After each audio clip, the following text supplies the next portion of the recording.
सत श्री अकाल जी। सियासत हमेशा कोई ना कोई नवें उसल वट्टे लैंदी रहिंदी आ।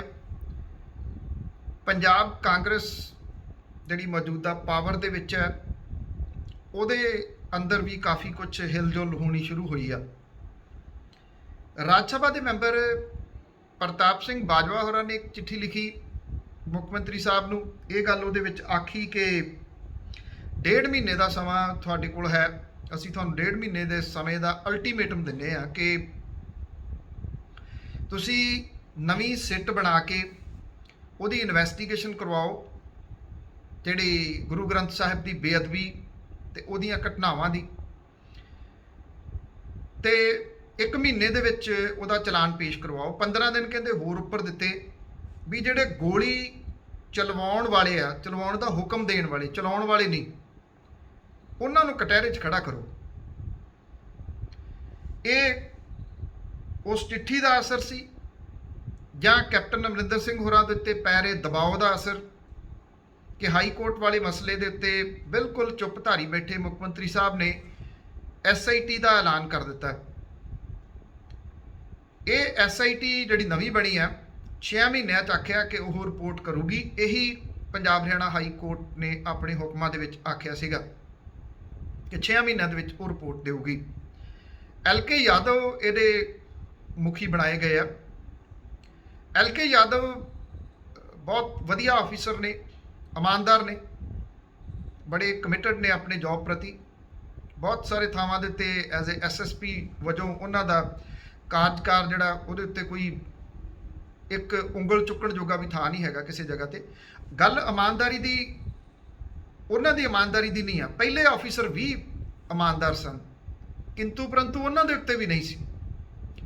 ਜਿਨ੍ਹਾਂ ਨੇ ਉਹਨਾਂ ਅਫਸਰਾਂ ਤੇ ਕਿੰਤੂ ਪਰੰਤੂ ਕੀਤਾ, ਉਹਨਾਂ ਨੇ ਇਹਨਾਂ ਅਫਸਰਾਂ ਤੇ ਵੀ ਕਿੰਤੂ ਪਰੰਤੂ ਕਰ ਦੇਣਾ। ਤੁਸੀਂ ਦੇਖਣਾ ਅਗਲੇ ਕੁਝ ਦਿਨਾਂ ਦੇ ਵਿੱਚ, ਕਿਉਂਕਿ ਉਹ ਨਹੀਂ ਚਾਹੁੰਦੇ ਕਿ ਇਹਦੀ ਜਾਂਚ ਹੋਵੇ। ਉਹ ਇਹ ਚਾਹੁੰਦੇ ਨੇ ਕਿ ਇਹ ਭੰਬਲ ਭੂਸਾ ਜਿਹੜਾ ਉਹ ਬਰਕਰਾਰ ਰਹੇ। ਇਹਦੇ ਵਿੱਚ ਇੱਕ ਸਵਾਲ ਫੇਰ ਖੜਾ।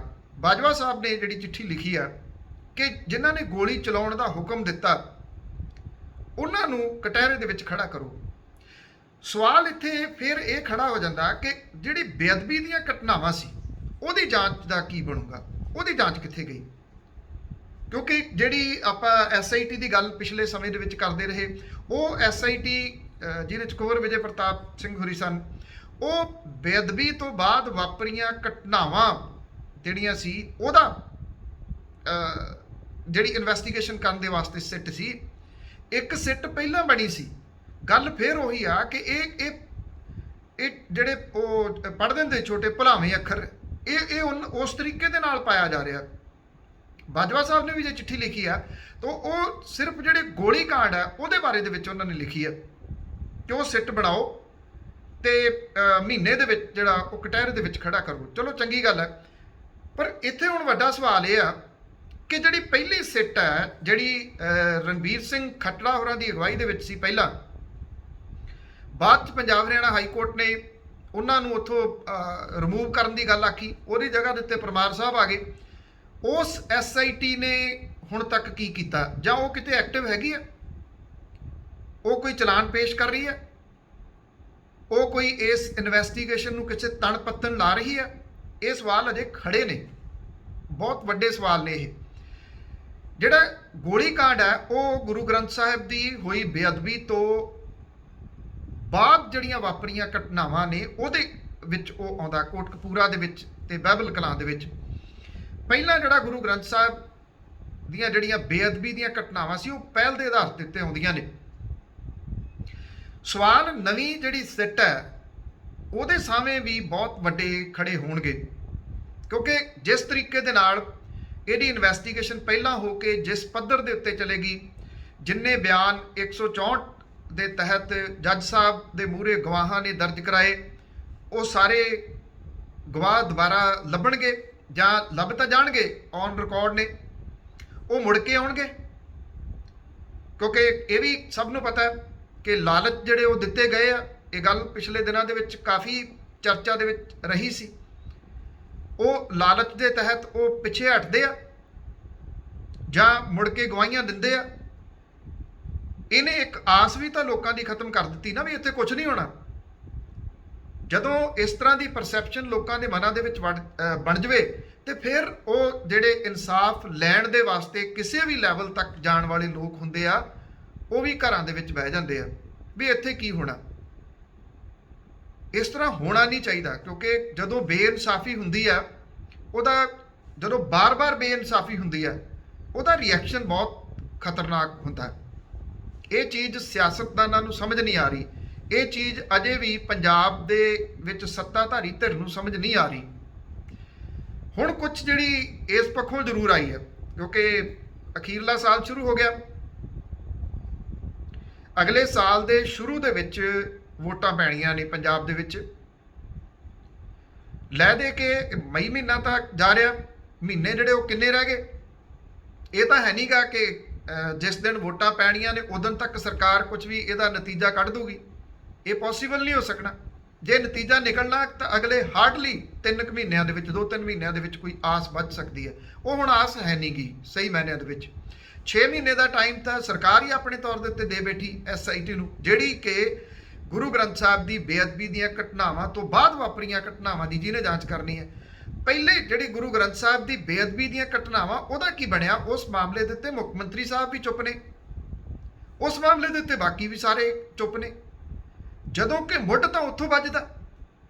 ਜੇ ਉਹ SIT ਜਿਹੜੀ ਕਿ ਐਕਟਿਵ ਹੈ ਇਸ ਵੇਲੇ ਪਰਮਾਰ ਸਾਹਿਬ ਦੀ ਅਗਵਾਈ ਦੇ ਵਿੱਚ, ਉਹਨੇ ਕੀ ਕੀਤਾ ਜਾਂ ਉਹਨੇ ਅੱਗੋਂ ਕੀ ਕਰਨਾ, ਇਹਦੇ ਬਾਰੇ ਦੇ ਵਿੱਚ ਕੋਈ ਨਹੀਂ ਬੋਲ ਰਿਹਾ, ਔਰ ਸ਼ਾਇਦ ਬੋਲਣਗੇ ਵੀ ਨਹੀਂ, ਕਿਉਂਕਿ ਇਹ ਉਲਝਾਉਣਾ ਹੁੰਦਾ। ਭੁਲਾਵੇਂ ਅੱਖਰ ਹੁੰਦੇ ਨੇ ਕਿ ਕਿਸੇ ਨਾ ਕਿਸੇ ਹੋਰ ਪਾਸੇ ਜਿਹੜਾ ਉਹ ਲਾ ਦਿਓ। ਹੁਣ ਕਾਂਗਰਸ ਦੇ ਅੰਦਰ ਜੋ ਕੁਝ ਚੱਲਣਾ ਸ਼ੁਰੂ ਹੋਇਆ, ਉਹ ਕੀ ਇਨਸਾਫ ਦਿਵਾਊਗਾ? ਇਹ ਬਹੁਤ ਵੱਡਾ ਸਵਾਲ ਹੈ। ਨਵਜੋਤ ਸਿੰਘ ਸਿੱਧੂ ਹੋਰੀ ਜਦੋਂ ਛੱਡ ਕੇ ਗਏ ਨੇ, ਉਹਨਾਂ ਨੂੰ ਪਾਵਰ ਮਿਨਿਸਟਰ ਦਾ ਅਹੁਦਾ ਆਫਰ ਕੀਤਾ, ਉਹਨਾਂ ਨੇ ਨਹੀਂ ਲਿਆ, ਅਸਤੀਫਾ ਦੇ ਦਿੱਤਾ ਮੰਤਰੀ ਦੇ ਅਹੁਦੇ ਤੋਂ। ਜੇ ਉਹ ਉਦੋਂ ਹੀ ਇਸ ਪਾਸੇ ਵੱਲ ਤੁਰੇ ਹੁੰਦੇ, ਜੇ ਉਦੋਂ ਹੀ ਉਹ ਡਿਸਟ੍ਰਿਕਟ ਵਾਈਜ਼ ਤੁਰੇ ਹੁੰਦੇ, ਲਗਾਤਾਰ ਐਕਟਿਵ ਰਹਿੰਦੇ, ਮੌਜੂਦਾ ਹਾਲਾਤ ਨਹੀਂ ਸਨ ਬਣਨੇ। ਉਹ ਅੰਦਰ ਵੜ ਗਏ। ਉਹਨਾਂ ਨੇ ਨਾ ਕਿਸੇ ਦੇ ਸਵਾਲ ਦਾ ਜਵਾਬ ਦੇਣਾ ਜ਼ਰੂਰੀ ਸਮਝਿਆ, ਨਾ ਸਵਾਲ ਰੇਜ਼ ਕਰਨਾ ਜ਼ਰੂਰੀ ਸਮਝਿਆ। ਜਦੋਂ ਅਖੀਰਲਾ ਸਾਲ ਸ਼ੁਰੂ ਹੋਣ ਲੱਗਿਆ, ਨਵਜੋਤ ਸਿੰਘ ਸਿੱਧੂ ਹੋਰੀ ਐਕਟਿਵ ਹੋਏ, ਔਰ ਉਹ ਟਵਿੱਟਰ ਦੇ ਰਾਹੀਂ, ਸੋਸ਼ਲ ਮੀਡੀਆ ਦੇ ਰਾਹੀਂ 1-2 ਪ੍ਰੈਸ ਕਾਨਫਰੰਸਾਂ ਕੀਤੀਆਂ। ਐਕਚੁਅਲੀ ਉਹ 10 ਕਾਨਫਰੰਸਾਂ ਸੀਗੀਆਂ, ਪ੍ਰੈਸ ਕਾਨਫਰੰਸ ਤਾਂ ਨਹੀਂ ਸੀ। ਪ੍ਰੈਸ ਕਾਨਫਰੰਸ ਦੇ ਵਿੱਚ ਤਾਂ ਸਵਾਲ ਜਵਾਬ ਹੁੰਦੇ ਨੇ, ਸਵਾਲ ਤਾਂ ਕਿਸੇ ਨੂੰ ਕਰਨ ਨਹੀਂ ਦਿੰਦੇ। ਉਹ ਇਹ ਕਿਹਾ ਜਾਂਦਾ ਕਿ ਉਹ ਕਿਸੇ ਦੇ ਸੰਪਰਕ ਦੇ ਵਿੱਚ ਨਹੀਂ, ਕਿਸੇ ਦਾ ਉਹ ਫੋਨ ਨਹੀਂ ਆਨਸਰ ਕਰਦੇ, ਕਿਸੇ ਨੂੰ ਉਹ ਮਿਲਦੇ ਨਹੀਂ, ਕਿਸੇ ਤੇ ਵਿਸ਼ਵਾਸ ਨਹੀਂ ਕਰਦੇ। ਹੁਣ ਜਦੋਂ ਪਿਛਲੇ ਦਿਨਾਂ ਦੇ ਵਿੱਚ ਕੈਪਟਨ ਅਮਰਿੰਦਰ ਸਿੰਘ ਹੋਰਾਂ ਦੇ ਨਾਲ ਉਹਨਾਂ ਦੀ ਇਹ ਬਿਆਨਬਾਜ਼ੀ ਸਿੱਧੀ ਹੋਈ, ਕੈਪਟਨ ਸਾਹਿਬ ਨੇ ਇਹ ਚੈਲੰਜ ਕਰ ਦਿੱਤਾ ਕਿ ਪਟਿਆਲੇ ਤੋਂ ਚੋਣ ਲੜ ਲਓ, ਤੁਹਾਡੀ ਜ਼ਮਾਨਤ ਜ਼ਬਤ ਕਰਾ ਦਿਆਂਗੇ। ਉਸ ਤੋਂ ਬਾਅਦ ਸਿਚੁਏਸ਼ਨ ਬਦਲੀ। ਉਸ ਤੋਂ ਬਾਅਦ ਨਵਜੋਤ ਸਿੰਘ ਸਿੱਧੂ ਹੋਰਾਂ ਨੇ ਕੋਈ ਸਿੱਧਾ ਟਵੀਟ ਜਿਹੜਾ ਉਹ ਗ੍ਰਹਿ ਮੰਤਰੀ ਨੂੰ ਜਿਵੇਂ ਕਰਦੇ ਸੀ, ਗ੍ਰਹਿ ਮੰਤਰਾਲਾ ਕੈਪਟਨ ਅਮਰਿੰਦਰ ਸਿੰਘ ਹੋਰਾਂ ਦੇ ਕੋਲੇ ਆ, ਉਹ ਨਹੀਂ ਕੀਤਾ। ਆਈ ਥਿੰਕ ਜਿਹੜੇ ਸਵਾਲ ਰੇਜ਼ ਕਰਨੇ ਆ, ਕਿਤੇ ਨਾ ਕਿਤੇ ਸਿੱਧੂ ਸਾਹਿਬ ਨੂੰ ਪ੍ਰਗਟ ਸਿੰਘ ਹੋਰਾਂ ਤੋਂ ਥੋੜੀ ਸਲਾਹ ਜ਼ਰੂਰ ਲੈਣੀ ਚਾਹੀਦੀ ਹੈ। ਪ੍ਰਗਟ ਸਿੰਘ ਹੋਰੀ ਬਹੁਤ ਘੱਟ ਬੋਲਦੇ ਆ, ਜਦੋਂ ਬੋਲਦੇ ਆ ਪਾਏਦਾਰ ਤਰੀਕੇ ਦੇ ਨਾਲ ਬੋਲਦੇ ਆ। ਜਿਹੜੇ ਉਹਨਾਂ ਨੇ ਸਵਾਲ ਰੇਜ਼ ਕੀਤੇ, ਜਿਸ ਠਰਮੇ ਦੇ ਨਾਲ ਸਵਾਲ ਰੇਜ਼ ਕੀਤੇ, ਅਸਲ ਦੇ ਵਿੱਚ ਤਰੀਕਾ ਜਿਹੜਾ ਸਵਾਲ ਰੇਜ਼ ਕਰਨ ਦਾ ਇਹੀ ਆ। ਕਿਉਂਕਿ ਉਹ ਮੁੱਖ ਮੰਤਰੀ ਸਾਹਿਬ ਨੂੰ ਆਪਣੀ ਗੱਲ ਕਿਹਾ ਹੈ। ਇੱਕ ਤਾਂ ਗੱਲ ਹੁੰਦੀ ਟਵਿੱਟਰ ਦੇ ਉੱਤੇ ਬਹਿ ਕੇ ਗੱਲ ਕਰਨੀ, ਇਹ ਕੰਮ ਉਹ ਸਾਹਮਣੇ ਗੱਲ ਕਰਨੀ, ਇਹਦੇ 'ਚ ਫਰਕ ਹੈ। ਉਹ ਸਾਹਮਣੇ ਕਿਹਾ ਹੈ, ਫਿਰ ਬਾਹਰ ਆ ਕੇ ਵੀ ਦੱਸਦੇ ਵੀ ਮੈਂ ਆਹ ਕਹਿ ਆ। ਉਹਨਾਂ ਨੂੰ ਕੱਟਿਆ ਨਹੀਂ ਗਿਆ, ਕੱਟਿਆ ਇਸ ਕਰਕੇ ਨਹੀਂ ਗਿਆ ਕਿ ਉਹ ਸਹੀ ਨੇ। ਪ੍ਰਗਟ ਸਿੰਘ ਹੋਰੀ ਤਾਂ ਅਕਾਲੀ ਭਾਜਪਾ ਰਾਜ ਦੇ ਵੇਲੇ ਵੀ ਬੋਲਦੇ ਰਹੇ, ਉਹ ਹੁਣ ਵੀ ਬੋਲ ਰਹੇ ਨੇ, ਖਿਡਾਰੀ ਨੇ, ਇਮਾਨਦਾਰ ਵਿਅਕਤੀ ਨੇ, ਸਿੱਧੂ ਸਾਹਿਬ ਦੇ ਨਜ਼ਦੀਕੀ ਨੇ। ਸਿੱਧੂ ਸਾਹਿਬ ਨੂੰ ਕੁਝ ਗੱਲਾਂ ਜਿਹੜੀਆਂ, ਕਿਉਂਕਿ ਸਿਆਣੇ ਕਹਿੰਦੇ ਜਿਹੜੀ ਚੀਜ਼ ਜਿੱਥੋਂ ਚੰਗੀ ਲੱਭਦੀ ਆ ਉਹ ਕਿਸੇ ਕੀਮਤ ਤੇ ਮਿਲਦੀ ਹੋਵੇ ਤੇ ਲੈ ਲਓ। ਪ੍ਰਗਟ ਸਿੰਘ ਹੋਰਾਂ ਤੋਂ ਠਰਮਾ ਤੇ ਸਵਾਲ ਚੁੱਕਣ ਦਾ ਤਰੀਕਾ ਸਿੱਧੂ ਸਾਹਿਬ ਨੂੰ ਜ਼ਰੂਰ ਸਿੱਖਣਾ ਚਾਹੀਦਾ। ਜਿਹੜਾ ਉਹ ਹੱਥ ਦੇ ਵਿੱਚ ਪੇਪਰ ਫੜ ਕੇ ਸਿਕਸਰ ਮਾਰਨਾ, ਉਹ ਸਵਾਲ ਕਰਨ ਦਾ ਤਰੀਕਾ ਨਹੀਂਗਾ। ਉਹਨਾਂ ਨੂੰ ਆਪਣੇ ਵਿੱਚ ਠਰਮਾ ਲੈ ਕੇ ਆਉਣਾ ਪਊਗਾ। ਇਹ ਹੁਣ ਜਿਹੜਾ ਨਵਾਂ ਸ਼ੁਰੂ ਹੋਇਆ, ਇਹਦੇ ਵਿੱਚ ਕਹਿੰਦੇ ਚਰਨਜੀਤ ਸਿੰਘ ਚੰਨੀ ਹੋਰਾਂ ਦੀ ਪਹਿਲਾਂ ਮੀਟਿੰਗਾਂ ਕੁਝ ਹੋਈਆਂ ਮਰਿੰਡੇ ਦੇ ਖੇਤਰ ਦੇ ਵਿੱਚ, ਜਿਹਦੇ 'ਚ ਕਾਫੀ ਕਾਂਗਰਸੀ ਇਕੱਠੇ ਹੋਏ। ਉਸ ਤੋਂ ਬਾਅਦ ਚੰਨੀ ਹੋਰੀ ਨਵਜੋਤ ਸਿੰਘ ਸਿੱਧੂ ਹੋਰਾਂ ਕੋਲੇ ਪਟਿਆਲੇ ਆਏ, ਜਿੱਥੇ ਅੱਜ ਕੱਲ੍ਹ ਸਿੱਧੂ ਸਾਹਿਬ ਡੇਰਾ ਲਾਈ ਬੈਠੇ ਨੇ। ਇੱਥੇ ਮੀਟਿੰਗ ਹੋਈ। ਉਸ ਤੋਂ ਬਾਅਦ ਜਿਹੜੀ ਅਗਲੀ ਮੀਟਿੰਗ ਆ ਉਹ ਪੰਚਕੂਲਾ ਦੇ ਵਿੱਚ ਹੋਈ, ਜਿਹੜੀ ਚਰਚਿਤ ਹੈ। ਪੰਜਾਬ ਦੇ ਵਿੱਚ ਇਸ ਕਰਕੇ ਨਹੀਂ ਹੋਈ ਕਿ ਪੰਜਾਬ ਵਿਜੀਲੈਂਸ ਜਿਹੜੀ ਉਹ ਪੈੜ ਨਾ ਦੱਬ ਲੇ, ਉਹ ਇਸ ਕਰਕੇ ਦੂਜੇ ਰਾਜ ਹਰਿਆਣੇ ਦੇ ਵਿੱਚ ਹੋਈ ਮੀਟਿੰਗ। ਉਸ ਮੀਟਿੰਗ ਦੇ ਵਿੱਚ ਸੁਖਜਿੰਦਰ ਸਿੰਘ ਰੰਧਾਵਾ, ਨਵਜੋਤ ਸਿੰਘ ਸਿੱਧੂ, ਚਰਨਜੀਤ ਸਿੰਘ ਚੰਨੀ, ਕੁਸ਼ਲਦੀਪ ਸਿੰਘ ਢਿੱਲੋਂ, ਇਸ ਤਰ੍ਹਾਂ ਦੇ ਜਿਹੜੇ ਕਾਂਗਰਸੀ ਆਗੂ ਸ਼ਾਮਲ ਸੀ। ਇੱਕ ਮੀਟਿੰਗ ਜਿਹੜੀ ਆ ਉਹ ਪ੍ਰਗਟ ਸਿੰਘ ਵੀ ਇਸ ਮੀਟਿੰਗ 'ਚ ਵੀ ਸ਼ਾਮਲ ਸੀ। ਪ੍ਰਗਟ ਸਿੰਘ, ਲਾਡੀ ਸ਼ੇਰੋਵਾਲੀਆ, ਰਾਣਾ ਗੁਰਜੀਤ ਸਿੰਘ, ਇਹ ਵੀ ਹੋਈ। ਮਤਲਬ ਕਿ ਹੁਣ ਉਹ ਛੋਟੇ ਛੋਟੇ ਧੜਿਆਂ ਦੇ ਰੂਪ ਦੇ ਵਿੱਚ ਮੀਟਿੰਗ ਕਰਕੇ ਫਿਰ ਉਹ ਇਕਜੁੱਟ ਹੋ ਰਹੇ ਆ। ਔਰ ਇਹ ਇਕਜੁੱਟਤਾ ਜਿਹੜੀ ਆ, ਕਿਉਂਕਿ ਕੈਪਟਨ ਸਾਹਿਬ ਨੇ ਜਦੋਂ ਪ੍ਰਤਾਪ ਸਿੰਘ ਬਾਜਵਾ ਹੋਰੀ ਪ੍ਰਧਾਨ ਸਨ ਪੰਜਾਬ ਪ੍ਰਦੇਸ਼ ਕਾਂਗਰਸ ਦੇ, ਤਾਂ ਉਦੋਂ ਉਹਨਾਂ ਤੋਂ ਇਹ ਜਿਹੜੀ ਕਾਂਗਰਸ ਦੀ ਪ੍ਰਧਾਨਗੀ ਖੋਹੀ ਸੀ ਇੱਕ ਕਿਸਮ ਦੇ ਨਾਲ, ਹਾਈ ਕਮਾਂਡ ਨੂੰ ਪ੍ਰੈਸ਼ਰ ਦੇ ਵਿੱਚ ਲਿਆ ਕੇ। ਔਰ ਇਹ ਕਿਹਾ ਜਾਂਦਾ ਕਿ ਉਹਨਾਂ ਨੇ ਹਾਈ ਕਮਾਂਡ ਨੂੰ ਇਹ ਕਿਹਾ ਸੀ ਕਿ ਮੇਰੀ ਲਾਸਟ ਚੋਣ ਹੈ, ਜਦੋਂ 1 ਸਾਲ ਰਹਿ ਗਿਆ ਤੁਸੀਂ ਜਿਹੜਾ ਉਦੋਂ ਬਦਲ ਲਿਓ ਕੈਂਡੀਡੇਟ, ਉਹਨੂੰ CM ਲਾ ਲਿਓ, ਮੈਂ ਉਹਦੀ ਮਦਦ ਕਰੂੰਗਾ ਤੇ 22 ਦੇ ਵਿੱਚ ਉਹਨੂੰ ਉਭਰੇ ਲਾ ਲਿਓ। ਸੱਤਾ ਕੌਣ ਛੱਡਣੀ ਚਾਹੁੰਦਾ? ਕੋਈ ਵੀ ਨਹੀਂ ਛੱਡਣਾ ਚਾਹੁੰਦਾ। ਕਪਤਾਨ ਸਾਹਿਬ ਵੀ ਨਹੀਂ ਛੱਡਣੀ ਚਾਹੁੰਦੇ। ਕਪਤਾਨ ਸਾਹਿਬ ਦਾ ਸੁਪਨਾ ਬਹੁਤ ਵੱਡਾ ਹੁਣ। ਉਹ ਇਹ ਕਹਿੰਦੇ ਕਿ ਜਿੰਨੀ ਦੇਰ ਤੱਕ ਪੰਜਾਬ ਦਾ ਅਰਥਚਾਰਾ ਲੀਹਾਂ ਤੇ ਨਹੀਂ ਆ ਜਾਂਦਾ, ਮੈਂ ਉਨੀ ਦੇਰ ਤੱਕ ਸਿਆਸਤ ਨਹੀਂ ਛੱਡਣੀ। ਕਿਸੇ ਨੇ ਮੰਗਿਆ ਸੀ ਵਰ, ਕਹਿੰਦਾ ਇੱਕੋ ਲਾਈਨ 'ਚ ਇੱਕ ਚੀਜ਼ ਮੰਗ ਲਾ। ਉਹ ਕਹਿੰਦਾ ਜੀ ਮੇਰੀ ਅੰਨੀ ਮਾਂ ਆਪਣੇ ਪੋਤਰੇ ਨੂੰ ਸੋਨੇ ਦੇ ਚਮਚੇ 'ਚ ਦੁੱਧ ਪੀਂਦਾ ਵੇਖੇ। ਇਹ ਵਰ ਉਹਨੇ ਇੱਕ ਲਾਈਨ 'ਚ ਮੰਗਿਆ ਸੀ, ਇੱਕੋ। ਸੋ ਇਹ ਉੱਦਾਂ ਦਾ ਇਹ ਵੀ ਵਰ ਹੈ ਕਿ ਜਿੰਨੀ ਦੇਰ ਤੱਕ ਪੰਜਾਬ ਦਾ ਅਰਥਚਾਰਾ ਲੀਹਾਂ ਤੇ ਨਹੀਂ ਆ ਜਾਂਦਾ, ਮੈਂ ਉਨੀ ਦੇਰ ਤੱਕ ਸਿਆਸਤ ਨਹੀਂ ਛੱਡਣੀ। ਇਹ ਇੰਨਾ ਉਖੜਿਆ ਪਿਆ ਜਿਹੜਾ ਅਰਥਚਾਰਾ ਉਹ ਕਿਤੇ ਅੱਖ ਦੇ ਫੋਰ ਦੇ ਵਿੱਚ ਲੀਹਾਂ ਦੇ ਉੱਤੇ ਆ ਜਾਊਗਾ? Not possible. ਜੋ ਲੁੱਟ ਇਸ ਵੇਲੇ ਪੰਜਾਬ ਦੇ ਵਿੱਚ ਹਰ ਖੇਤਰ ਦੇ ਵਿੱਚ ਮਚੀ ਹੋਈ ਆ, ਪੁੱਟ ਕੇ ਜ਼ਮੀਨਾਂ ਜਿੰਨੀ ਮਾਈਨਿੰਗ ਹੋ ਰਹੀ ਆ, ਸ਼ਰਾਬ ਦੀ ਜਿੰਨੀ ਸਮਗਲਿੰਗ ਹੋ ਰਹੀ ਆ, ਹਰ ਪਾਸੇ ਤੋਂ ਪੈਸਾ ਇਕੱਠਾ ਕੀਤਾ ਜਾ ਰਿਹਾ, ਹਰ ਪਾਸੇ ਤੋਂ ਟੋਟਲ ਆਊਟ ਆਫ ਕੰਟਰੋਲ ਜਿਹੜਾ ਉਹ ਹੋਇਆ ਪਿਆ। ਕੀ ਅਰਥਚਾਰਾ ਇਦਾਂ ਲਾਈਨਾਂ ਦੇ ਉੱਤੇ ਆਉਣਾ ਹੈ? ਇਹਦੇ ਨਾਲ ਖਜ਼ਾਨੇ ਨੂੰ ਕੀ ਫਾਇਦਾ ਹੋ ਰਿਹਾ? ਇਹ ਤਾਂ ਖੁੱਲ੍ਹੀ ਛੋਟ ਦਿੱਤੀ ਹੋਈ ਆ, ਜਿੰਨਾ ਲੁੱਟ ਸਕਦੇ ਹੋ ਲੁੱਟ ਲਓ, ਫਲਾਂ ਤਰੀਕ ਨੂੰ ਆਪਾਂ ਭੱਜ ਚੱਲਣਾ, ਇਦਾਂ ਦੀ ਲੁੱਟ ਹੈ। ਹੁਣ ਜਿਹੜੀਆਂ ਇਹ ਮੀਟਿੰਗਾਂ ਹੋਈਆਂ ਨੇ, ਇਹ ਮੀਟਿੰਗਾਂ ਉਸੇ ਚੀਜ਼ ਨੂੰ ਲੈ ਕੇ ਨੇ ਕਿ ਕਪਤਾਨ ਸਾਹਿਬ ਨੇ ਇਹ ਗੱਲ ਕਹੀ ਸੀ ਵੀ ਮੇਰੀ ਇਹ ਲਾਸਟ ਟਰਮ ਹੈ ਤੇ ਗਾਂ ਤੁਸੀਂ ਆਪਣਾ ਬੰਦਾ ਲਾ ਲਿਓ। ਇਹ ਤੇ ਦੂਜੀ ਗੱਲ ਇਹ ਕਿ ਜਿਹੜੇ 2 ਵਾਅਦਿਆਂ ਨੂੰ ਲੈ ਕੇ ਸਰਕਾਰ ਬਣੀ ਸੀ, ਲੋਕਾਂ ਨੂੰ ਇਨ ਬਿਨ ਉਹ ਵਾਅਦੇ ਯਾਦ ਨੇ। ਕਪਤਾਨ ਸਾਹਿਬ ਦੀਆਂ ਵੀਡੀਓਜ਼ ਅਜੇ ਵੀ ਪਈਆਂ ਨੇ, ਜਿਹਦੇ ਵਿੱਚ ਉਹ ਕਹਿੰਦੇ ਸੀ ਵੀ ਸਾਨੂੰ ਸਭ ਪਤਾ ਕੌਣ ਵੇਚਦਾ ਕੌਣ ਵਿਕਵਾਉਂਦਾ, ਸਾਰੇ ਫੜ ਕੇ ਅੰਦਰ ਦੇਊ ਕਹਿੰਦੇ ਸੀ। ਬੇਅਦਬੀ ਵਾਲੇ ਮਾਮਲਿਆਂ ਦੇ ਉੱਤੇ ਉਹ ਇਹ ਕਹਿੰਦੇ ਸੀ ਕਿ ਮੈਨੂੰ ਪਤਾ ਗੋਲੀ ਕਿਹਨੇ ਚਲਵਾਈ ਹੈ, ਕਿਹਨੇ ਆਰਡਰ ਦੇ ਕੇ ਗੋਲੀ ਚਲਵਾਈ ਹੈ, ਉਹਨਾਂ ਦੀ ਜਵਾਬਦੇਹੀ ਕਹਿੰਦੇ ਕਿ ਮੈਂ ਕਰੂੰ। ਇਹੀ ਗੱਲਾਂ ਕੀਤੀਆਂ ਸੀ। ਅੱਜ ਚਿੱਟੇ ਵਾਲੇ ਮਾਮਲੇ ਦੇ ਉੱਤੇ 4 ਸਾਲ ਪੂਰੇ ਹੋਣ ਦੇ ਉੱਤੇ ਮੁੱਖ ਮੰਤਰੀ ਸਾਹਿਬ ਨੇ ਇਹ ਗੱਲ ਕਹੀ ਕਿ ਮੈਂ ਤਾਂ ਕਿਹਾ ਹੀ ਨਹੀਂ ਸੀ ਨਸ਼ਾ ਖਤਮ ਕਰ ਦਾਂਗੇ, ਮੈਂ ਤਾਂ ਕਿਹਾ ਸੀ ਲੱਕ ਤੋੜ ਦਾਂਗੇ, ਤੇ ਲੱਕ ਤੋੜ ਦਿੱਤਾ। ਉਹ ਟੁੱਟੇ ਹੋਏ ਲੱਕ ਦੇ ਨਾਲ ਇਸ ਵੇਲੇ ਚਿੱਟਾ ਕਿੰਨਾ ਵਿਕ ਰਿਹਾ ਉਹ ਸਭ ਨੂੰ ਪਤਾ। ਦੂਸਰੀ ਗੱਲ ਜਿਹੜੀ ਸੀ ਬੇਅਦਬੀ ਘਟਨਾਵਾਂ ਦੀ, ਇਹਦੇ ਵਿੱਚ ਫੇਰ ਕਨਫਿਊਜ਼ਨ ਆ ਅਜੇ ਵੀ।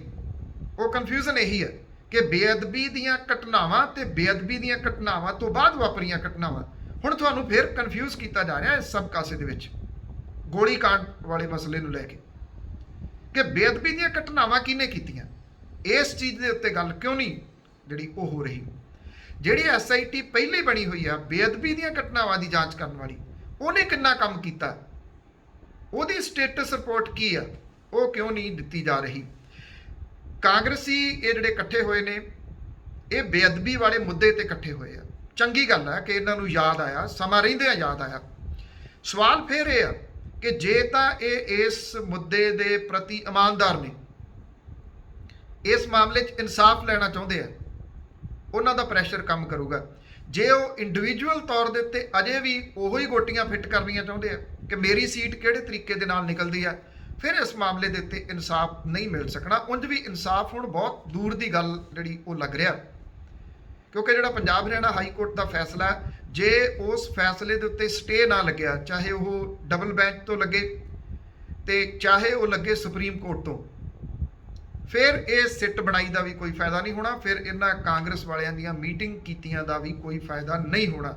ਪੰਜਾਬ ਦੇ ਸਿਆਸੀ ਹਾਲਾਤ ਆਉਂਦੇ ਦਿਨਾਂ ਦੇ ਦੌਰਾਨ ਕਿਹੜੇ ਨਵੇਂ ਉਸਲ ਵੱਟੇ ਲੈਂਦੇ ਆ, ਇਹਦੇ ਉੱਤੇ ਆਪਾਂ ਗੱਲਬਾਤ ਜਾਰੀ ਰੱਖਾਂਗੇ। ਤੁਹਾਨੂੰ ਸਭ ਨੂੰ ਇਹ ਅਪੀਲ ਹੈ ਕਿ ਤੁਸੀਂ ਇਸ ਵੀਡੀਓ ਨੂੰ ਅੱਗੇ ਸ਼ੇਅਰ ਜ਼ਰੂਰ ਕਰ ਦੇਣਾ, ਆਪਣੇ ਯਾਰਾਂ ਦੋਸਤਾਂ ਨੂੰ ਦੱਸਣਾ ਔਰ ਇਸ ਚੈਨਲ ਨੂੰ ਸਬਸਕ੍ਰਾਈਬ ਕਰ ਲੈਣਾ। ਧੰਨਵਾਦ ਤੁਹਾਡਾ। ਸਤਿ ਸ਼੍ਰੀ ਅਕਾਲ।